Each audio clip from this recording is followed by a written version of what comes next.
தானுண்டு தன்னுடைய வேலை உண்டு என்கிற இந்த உலகத்தில் தன்னுடைய தம்பிக்காக உண்மையிலேயே அவங்க அவங்களுக்கு உணவும் கொடுத்து பராமரிச்சுக்கிட்டு வருங்கிறாங்க.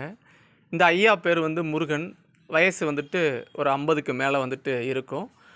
இவங்க தென்காசி மாவட்டம் சிவகிரி தாலுகா ராயகிரியில் இந்த ஐயா இருக்கிறாங்க. இவங்களுக்கு கடந்த 5 வருடங்களாக கைகால் வராது. இவங்களுக்கு கல்யாணம் முடிக்கல, எந்த ஆதரவுமே கிடையாது.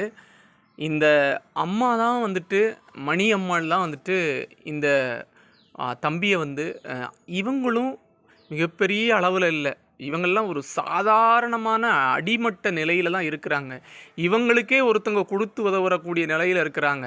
அந்த நிலையில் இருந்து இவங்களை இவங்க பாதுகாத்துக்கிட்டு இருக்கிறாங்க. முதல்ல இவங்களை வணங்குவோம். அம்மா, இவங்களுக்கு வேணும்னா உங்களுக்கு என்ன தேவை வேணுமோ இவங்களுக்கு இப்போ என்ன வேணும்? உங்களுக்கு என்ன வேணும்? உங்களுக்கு அதான் இவருக்கும் உங்களுக்கு சேர்த்து என்ன வேணும்? கண்டிப்பாக இதை பார்த்துக்கிட்டு இருக்கிற உள்ளங்கள் இது புண்ணியம். என்ன புண்ணியம் அப்படின்னா, மிகப்பெரிய புண்ணியம் பசிக்கு உணவளிப்பது. அதனால் பசிக்கு உணவளிப்பதற்கு கண்டிப்பாக உதவி பண்ணணும் அப்படின்னு இருகரம் கூப்பி வேண்டுகிறேன். நன்றிம்மா, உங்களை வணங்குகிறேம்மா. நன்றிம்மா, நன்றி நன்றி.